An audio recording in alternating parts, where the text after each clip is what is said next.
Video ini gue bikin buat kalian semua yang mau sukses di usia muda. Di video kali ini gue nggak akan ngajarin hal-hal basic kayak gimana caranya nabung, ya kan, compounding, bla bla bla. Gue yakin kalian udah banyak dengar tentang hal itu. Gue nggak akan ngajarin yang basic-basic, trivia yang kalian bisa cari di Google. Kenapa gue nggak akan ngajarin kalian, oh nabung aja gitu? Karena uang itu ya, cara uang bekerja adalah uang itu diprint dari angin. Kita nggak akan bisa nabung lebih cepat dibanding Federal Reserve itu ngeprint uang. Jadi kita harus cepat-cepat ngambil uang dari sirkulasi untuk dimasukin ke kantong kita, dan uang itu harus terus berputar ya. Jadi konsepnya itu nggak pernah menabung. Gua tuh nggak pernah punya konsep menabung. Uang masuk di rekening gua, boom, besok udah hilang ya. Gua nggak pernah lihat uangnya lagi. Masuk uang hilang, masuk uang hilang. Gue beliin jam, gue beliin apa ya. Jadi uangnya itu selalu cepat perputarannya. Di sini gue pengen kalian kosongin gelas kalian ya. Jangan jadi orang so pinter karena otak kalian tuh udah banyak diracunin sama media-media ya. Diracunin sama sinetron alay. Banyak diracunin sama orang-orang nggak penting. Jadi di sini gue pengen kalian kosongin gelas kalian dan dengerin apa yang gue akan omongin. Ini yang pertama dan menurut gue paling penting kalau kalian mau jadi orang sukses adalah kalian harus filter informasi. Karena otak kalian ini yang ngontrol semuanya, yang ngontrol tangan kita ya. Cara kita ngetik, semua itu adalah dari otak kita. Jadi kalau kita bisa ngefilter informasi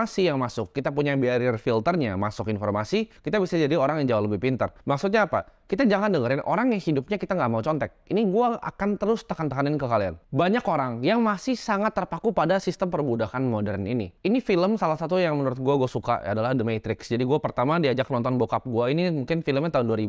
Gue nggak nonton semua sequelnya sampai selesai, tapi gue suka banget dengan konsep dari filmnya. Dimana Morpheus itu pernah bilang, nggak semua orang tuh siap untuk dicabut kepalanya. Jadi kalau kalian nonton Matrix yang pertama, itu ada satu scene di sana, di mana ada orang yang akhirnya membelot ya dari timnya. Gue lupa namanya siapa, yang cowok, dia membelot dari timnya untuk dia nggak mau dicabut ya dari Matrix. Dia mau balik lagi dan dia mau lupain bahwa dia pernah dicabut. Akan ada orang yang belain sistem ini, yang didoktrin ke kalian mati-matian dengan semua kepercayaan dia. Jadi itu orang-orang yang belum siap dicabut dari Matrix kepalanya. Contohnya apa? Gue kemarin bikin video tentang inflasi dan ada salah satu orang yang mention gue di salah satu postingan Instagram. Gue lupa, gue cuma baca sekilas doang tentang ada jadi financial advisor. Dia kan ada semua gelar lengkap, ada QWP apalah, nggak penting itu. Dia bilang, oh ini nggak gitu, caranya nggak gini.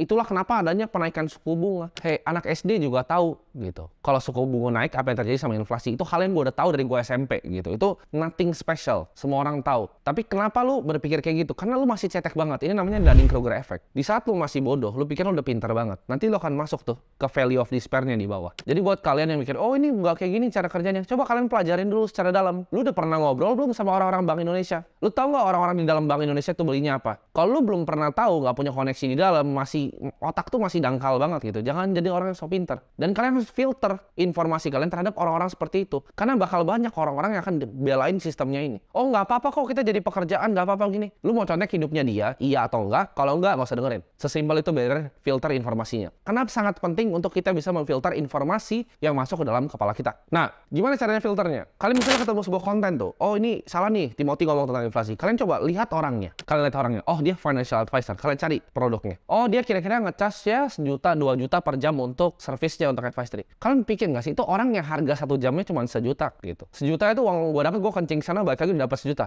gitu. Itu ya uang yang dia cas jam untuk kalian. Sehari mungkin dia ada 1-2 klien, ya kan. Sebulan dia mungkin 30-40 juta. Oh gue hebat, financial advisor gitu. Enggak, lu masih miskin banget gitu. Lu masih nggak tahu apa-apa tentang dunia. Pikiran lu masih sangat amat cetek dan waktu lu masih murah. Jadi kita tuh semua tahu ya, kita semua tahu tentang inflasi yang diajarin di buku. Gue tahu, gue bahkan lebih tahu dari lu gitu. Inflasi yang diajarin di buku, ya kan. Gimana cara kerjanya makroekonomi, economic machine works-nya itu seperti apa. Semua orang tahu. Yang beda itu apa? Kita tahu uang harus ditabung, ya kan, 50%, 30%, 20% rule. Semua orang tahu. Cuman bedanya gue sama financial advisor yang lain tuh apa? Adalah attitude gue terhadap hidup. Kita tahu uang tuh bisa diinvestasiin di saham, bisa di obligasi, bisa di reksadana, bisa di mana, aset kelas. Semua orang tahu. Cuman bedanya apa? Pilihan hidup gue.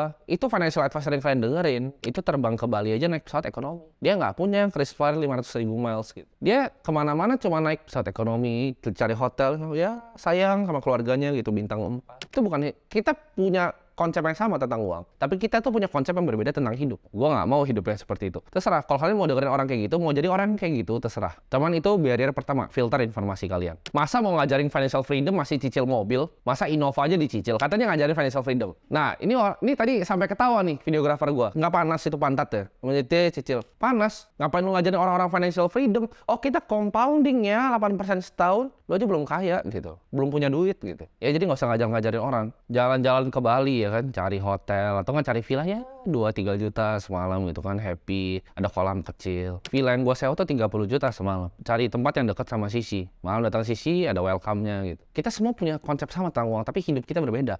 Jadi mau dengerin yang mana? Hati-hati ya, jadi di film Matrix tuh banyak ada agennya ya kan. Jadi pertama kali si Neo itu dimasukin ke programnya, ada cewek yang pakai baju merah. Itu tes pertama dia. Dia ngeliat cewek itu terus jadi agen ditembak gitu. Nah, cewek dengan baju merah ini itu ada banyak format. Jadi jangan lihat cewek yang berbaju merah ini. Jangan terdistract sama tujuan kalian. Jadi kalau ada cewek berbaju merah tuh kayak gitu mau sok-sok pintar gitu, nah itu agen dari Matrix. Ya, itu ditembak kalian. Kalau kalian dengerin dia, oh ya udahlah, gua hidupnya ya gua reksadana indeks lagi lah. Gua 8% lagi, gua stable lagi gitu. Kalau kalian mau keluar, mau punya hidup yang kalian mimpin, itu bukan caranya. Di sini salah satu trait untuk bisa sukses adalah kalian komit ke sesuatu yang kalian udah janji kalian mau lakuin. Janganlah jadi kutu loncat gitu. Gue banyak banget punya temen yang mau sukses. Dia coba jadi agen asuransi. Baru coba 3 bulan dia kayaknya bukan buat gua. Dia coba jadi agen properti. Kayaknya bukan buat gua. Coba jadi videographer. Kayaknya bukan buat gua. Hidup lu mau jadi apa? Baru coba satu, lompat ke yang lain. Yang ini dia susah dikit, lompat lagi. Setiap ada hal susah di hidup lu, bikin bisnis, suppliernya begini, bikin bisnis, ini, aduh akuntan gua pusing. Setiap kalian ada masalah, kalian kabur dari masalahnya, ya. Terus kalian nyalain dunia, nggak bisa begini, terang aja dia privilege, makanya bisa jalan. Oh dia bapaknya ini ada orang dalam. Kenapa lu pusingin bapaknya ada orang dalam? Kenapa nggak lu cari koneksi aja biar lu bisa punya orang dalam masuk ke perusahaan itu? Gampang kan? Cari perusahaan. Ya, lu mau masuk perusahaan mana? Cari perusahaan, cari di LinkedIn. Siapa yang kira jadi atasan kalian? Ajak ngobrol. DM di Instagram. Oh, gue punya value ini, gue bisa bantu lu. Ketemu di luar, ya kan? Kasih 1 whisky, 2 whisky. Selesai kan? Masuk. Orang dalamnya punya sendiri.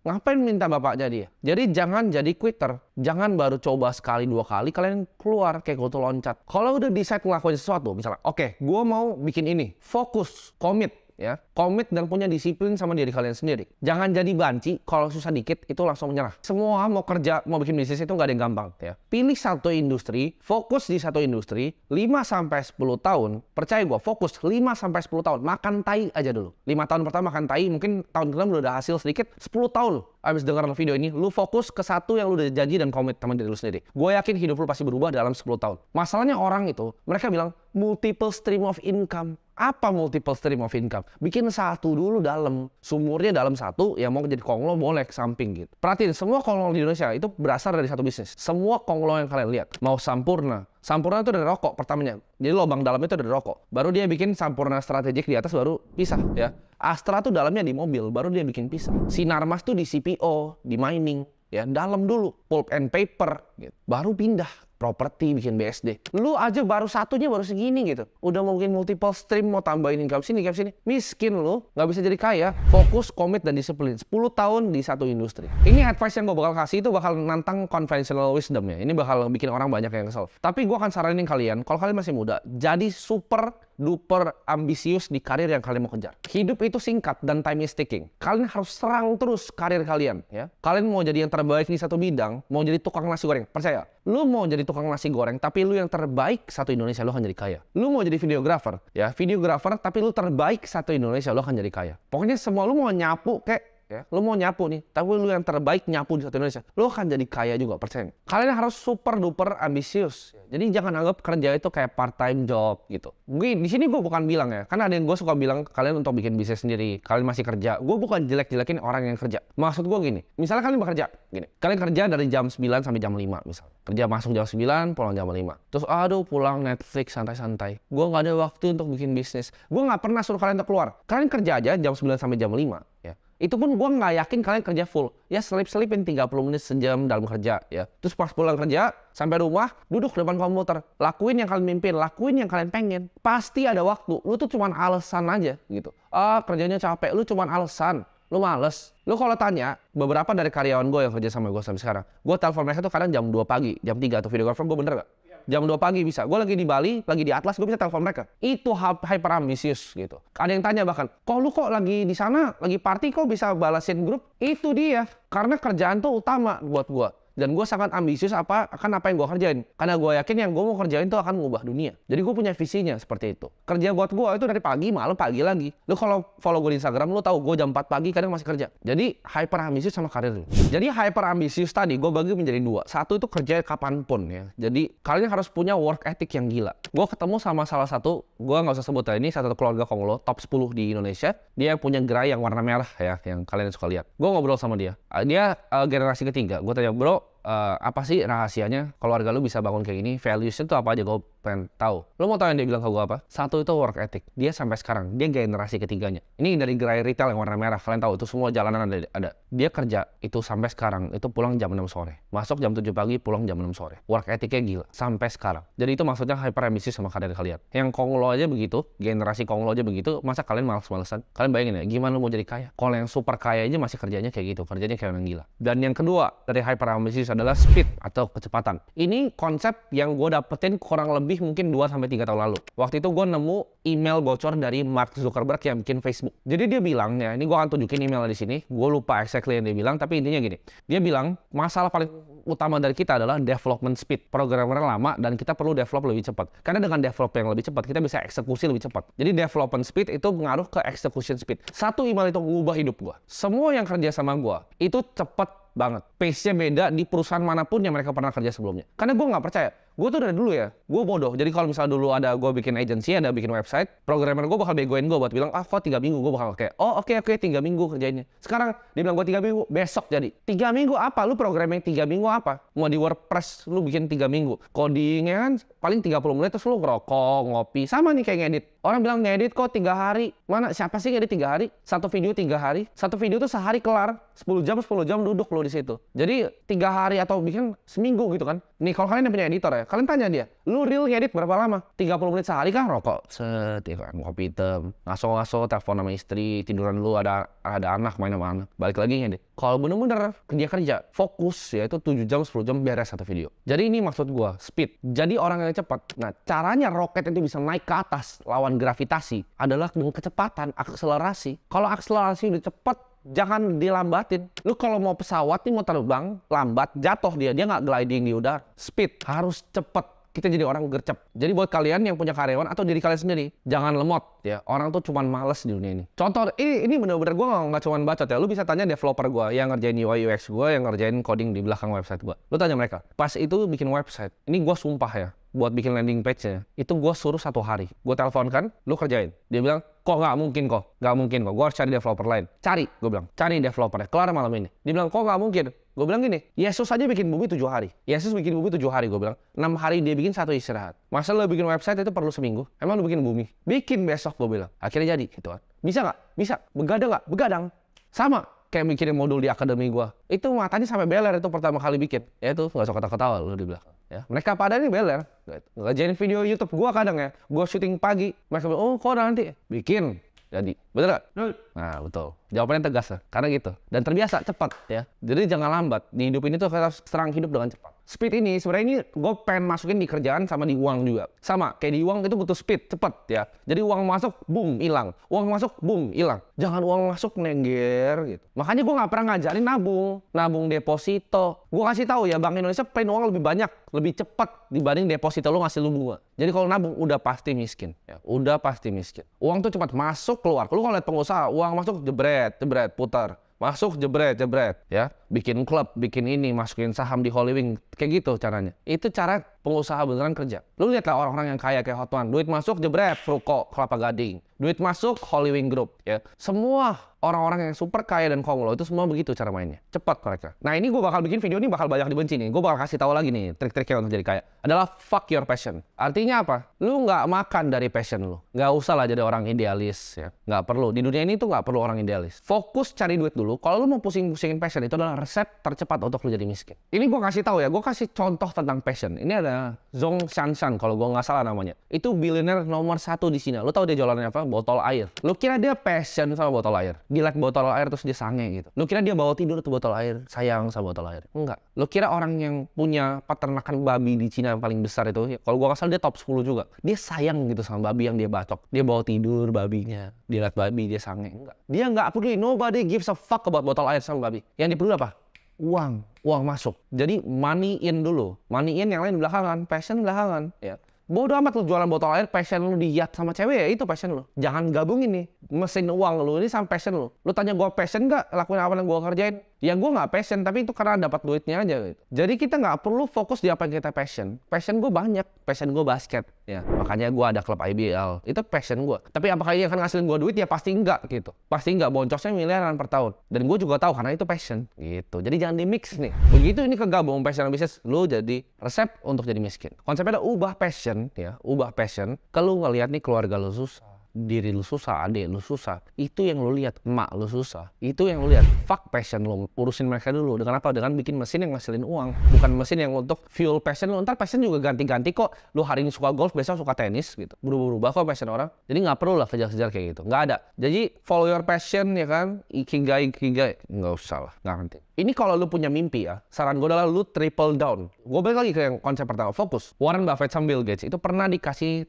kertas sama bapaknya. Gue lupa bapaknya Warren atau bapaknya Bill, lu cari, terserah itu. Antara dua itulah, tapi konsepnya sama. Dia kasih kertasnya, terus dia bilang, coba lu berdua tulis satu kata yang bikin lu sukses. Warren Buffett sama Bill Gates berdua. Lu tau tulisannya apa? Fokus. Mereka nggak kong kali kong, nggak ngobrol. Mereka sama tulis fokus. Warren Buffett itu build Berkshire Hathaway itu berpuluh-puluh tahun. Bill Gates bangun Microsoft itu berpuluh-puluh tahun dan nggak pernah pindah perusahaan. Satu industri selama puluhan tahun sama dengan sukses. Jadi jangan pindah. Jangan lu baru coba mau jadi videographer, lu pindah industri. Jangan lu coba baru jadi agen properti, lu pindah industri. Lu pertama nih dari agen properti, lu jualannya jago. Oh, oke. Ini gue ajarin nih gimana cara naik ya agen properti. Jualan tambah jago, tambah banyak. Oke, gue udah mulai ngasil ratusan juta nih per bulan. Oh, gue mulai tahu nih tipe-tipe rumah yang paling gampang gue jual tuh yang gimana. Oh, yang segini kali segini. Oh, yang bahannya tuh ini. Oh, orang ambil tipenya paling banyak. Lama-lama jadi developer sendiri. Lu kumpulin uangnya ya kan, lu beli tanah ya, mulai jualan brosur, lu bangun sendiri. Lu udah jadi developer properti. Ntar naik lagi, lu punya perusahaan konstruksinya, lu punya toko bangunan atau apa. Tapi intinya satu industri selama berpuluh-puluh tahun, gak usah pindah. Jangan tunggu timing ya kan, jangan tunggu timing. Oh, ini gue belum timing yang pas untuk mulai ini. Ini belum timing yang pas. Hajar aja dulu, fokus ya. Hajar dulu, beraniin diri dulu, habis itu fokus, komitmen. Jangan lu bilang, oh kok dia bisa trading miliaran gitu, kok gue baru trading rugi. Lu baru trading 3 hari, 3 hari. Kripto buka 24 jam, ada 365 hari, lu baru 3. Terus dia bilang, oh ini kayaknya ini scam nih, atau kayaknya bukan buat gua. Tuh lu yang goblok gitu ya. Lu baru coba 3 hari udah bilang ini gagal. Jadi jangan jadi orang kayak gitu. Kalau mau sukses di hidup itu nggak gampang. Antara lu mati atau terbang. Maksudnya apa? Bikin usaha atau kalian mau keluar dari matrix. Itu ibarat lu lompatnya dari tebing ini baru bikin pesawat pas OTW turun. Antara lu mati sekalian atau terbang. Jadi nggak ada dua-dua, nggak ada di tengah gitu. Antara lu mati nabrak semua pesawatnya nggak jadi, atau lu terbang pesawatnya jalan. Dan kalau lu kombinasiin semua faktor yang gue kasih tahu di video kali ini, lu pasti akan terbang. Ini saran yang mungkin gue diomelin ya sama semua orang tua di Indonesia. Tapi jangan takut untuk ngehindarin yang namanya universitas atau kampus. Ini konteksnya kalian harus dengar baik-baik ya. Maksud gue gini, kalau kalian tahu apa yang kalian mau lakukan secara spesifik yang membutuhkan kampus, kalian datang ke kampus. Contohnya, kalian mau jadi dokter. Kalian punya cita-cita mau jadi lawyer, mau punya law firm besar kayak Hotman Paris. Itu kalian harus masuk kuliah ya. Kalian bisa kuliah 4 tahun, tapi kalian tahu ya kan, next-nya apa yang kalian mau lakukan. Tapi buat kalian nih yang nggak tahu nih, aduh pas masuk kuliah, anjrit gue kuliah apa ini? Jangan masuk kuliah. Lu kan buang 4 tahun waktu hidup lu. Lu akan ambil degree yang lu nggak butuh, yang lu nggak pengen, yang lu nggak mau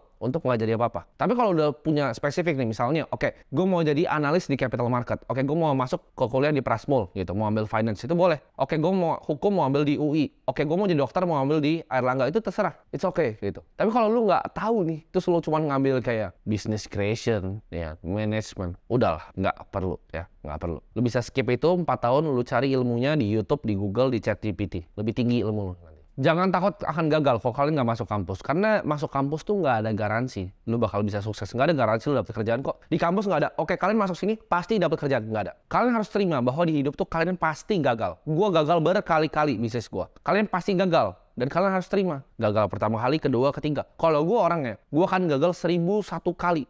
Itu pun gue gak akan nyerah. Jadi jangan jadi pecundang, jadi banci kayak gue bilang tadi di awal. Baru coba ini nyerah, baru coba ini nyerah. Gue itu gak pernah nyerah. Gue bener-bener gak pernah nyerah. Apapun yang gue lakukan, gue taruh hati gue 300%, gue triple down, fokus cuman kerjain hal itu. Kalau kalian lakukan hal yang sama, kalian akan dapat result yang sama. Terima bahwa gagal itu adalah hal yang wajar dan improve ya. Improve 1% setiap hari. Bilang ke diri lu, setiap hari gue akan at least 1% better. 1% lebih baik. Itu yang selalu gue ngomong tiap pagi. Gue akan 1% lebih baik ya. Gue selalu anggap gue adalah orang paling goblok di dunia, orang bodoh ya. ya. Jadi gue mau belajar terus. Dari semua orang, setiap orang gue bisa belajar. 1% setiap hari. Setahun itu 365%. Udah tinggi banget, compounding terus. Karena yang compounding bukan cuma uang, tapi ilmu yang ada di otak. Informasi yang ada di otak itu compounding juga. Mental gue tuh selalu win or learn. Antara gue menang atau gue belajar. Nggak ada kegagalan, adanya belajar. Orang banyak bilang kan, fokus improving kelemahan kalian. Nggak. Gue akan kasih tau kalau nggak. Jangan stres untuk improve kelemahan kalian. Tapi cari apa yang kalian jago dan kalian harness itu. Kalian cari apa yang kalian paling jago dan kalian harness. Contohnya, Stephen Curry itu nggak jago ngedang. Dia nggak akan latihan ngedang-ngedang terus kan.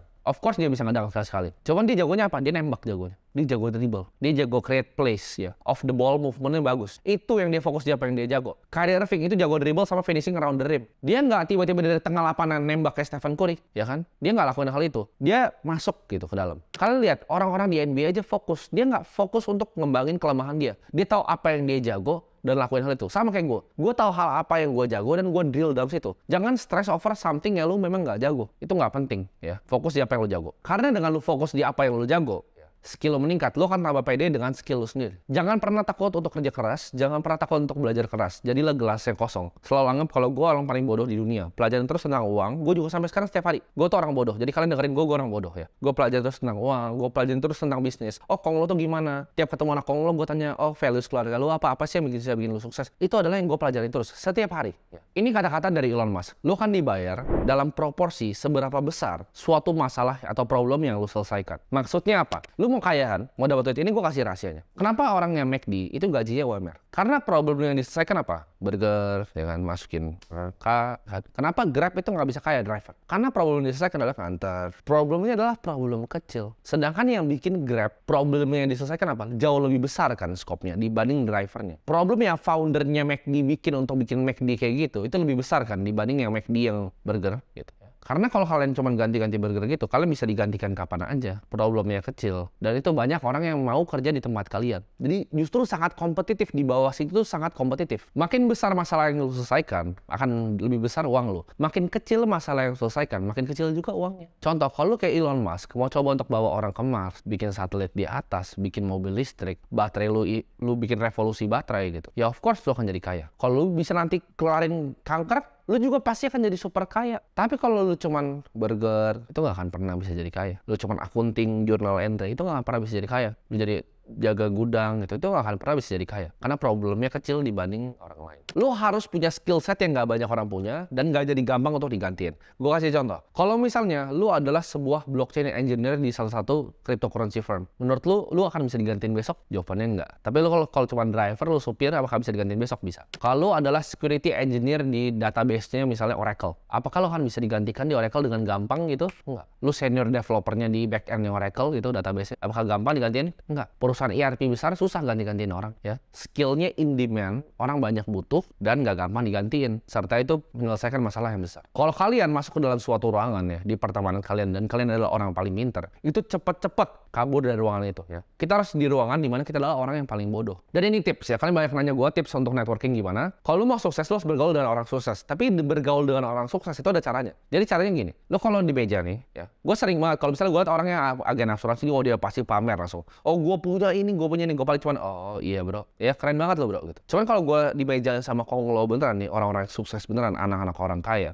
cara ngomong itu berbeda. Gue kebanyakan bahkan diem. Kenapa? Karena gue ngomong, gue tahu mereka lebih tahu banyak hal. Kalau gue ngomong dari mulut gue, itu hal yang gue udah tahu di kepala gue. Itu informasi yang gue punya di kepala gue. Sedangkan, ya, kalau gue dengerin apa yang mereka ngomong dengan diam, diam itu sangat powerful dalam networking justru. Gue belajar, oh dia tuh begini, oh cara bisnisnya gini, oh rahasianya gini ya, oh cara dia pindahin uang tuh kayak gini. Gue belajar banyak banget dari semua konglo-konglo itu. Dengan cuman gue diam dan tutup mulut. Kalau lu nih masih miskin, bacot terus, nyocos. Lu punya gak sih temannya? Lu ngopi nih sama dia cuma beli saham misal 100.000 tapi ngomong udah kayak Warren Buffett. Nah, orang-orang kayak gitu, itu gak akan jauh di hidup. Kalau lu lihat orang nih, bahkan selevel sama lu, karena yang gue selevel sama gue aja, kadang gue diem. Karena gue mau dengar apa sih yang dia tahu yang gue nggak tahu. Karena semua orang kaya, ya, semua orang kaya itu punya something yang mereka tahu yang kita nggak tahu. Jadi learn untuk pakai diam itu untuk jadi senjata kalian networking. Kalau kalian mau jadi sukses, ini gue pakai di semua analisa, mau di kripto, analisa saham, analisa hidup gue. Gue selalu pakai namanya top down analysis. Gue selalu tanya why yang dari paling atas. Oh, kenapa sih gue nggak bisa sukses? Itu gue tanya terus ke diri gue. Kalau kalian tanya, kenapa kalian nggak bisa jadi miliarder? Kalian mungkin jawabnya, oh gue susah bos, gue nggak bisa menjadi miliarder karena keluarga gue itu susah, gue bukan dari orang kaya gitu. Itu kan belief yang kalian punya. Itu kepercayaan diri kalian yang kalian punya. Oke, lu nggak percaya kepada diri lu bahwa lu bisa ngasihin 1 miliar. Tanya, kenapa lu bisa nggak percaya sama diri lu? Kenapa lu nggak punya belief sama diri lu sendiri? Kalau lu bisa dapetin 1 miliar gitu. Karena gue bilang ya, kenapa kalian bahkan nggak percaya? Misal gue bilang, lu pasti bisa dapat 1 miliar. Lu akan mikir, 1 miliar mungkin nggak ya? Kayaknya susah ya 1 miliar. Gue bisa nggak ya? Itu kalian limit kepercayaan kalian sendiri. Kalian harus bilang, gue bisa untuk dapetin 1 miliar. Kenapa kalian akan mikir, oh kayaknya susah? Karena tadi yang awal bilang, tiap kalian kerjain sesuatu, kalian tuh banci dan pecundang. Baru susah dikit, kalian keluar. Jadi kalian nggak punya belief. Coba kalau kalian stick terus nih. Oke, 3 tahun kalian lihat hasilnya. Oh ya, prosesnya gini ya, uang gue makin banyak. Itu kalian akan lebih pede. Oh, kalau nextnya segini, bakal bisa. Misalnya, lu target 100 juta pertama. Dalam 6 bulan atau setahun lu dapat. Oh, oke, 100 juta bisa nih, ya kan? Tadinya gue nggak punya, gue jadi punya. Sekarang targetnya lagi 1 miliar. Wah, jauh nih. Tapi gue yakin nih, karena gue udah pernah dapat 100 juta, 1 bulan bisa. Bedanya sama kalian yang baru target 100 juta nih. Terus di 80 juta, oh berhenti. Aduh, kayaknya susah. Kalian nggak akan pernah nyampe ke 1 miliar. Karena kalian nggak punya kepedean itu. Karena pede itu dibuild dari lakuin apa yang kita komitmen sama diri kita sendiri. Ya, jadi komit sama diri kalian sendiri. Percaya bahwa kapasitas diri lu sendiri, bahwa lu bisa ngubah hidup keluarga lu bisa jadi miliarder. Taruh 10-20 tahun di satu industri, fokus dan jangan kanan kiri. Komit di apa yang lu udah janji sama diri lu sendiri saat lu nonton video ini. Gue yakin suatu saat nanti lu balik ke video ini, lu komen, lu thank you sama gue bahwa lu udah ngubah hidup lu mungkin 5-10 tahun lagi.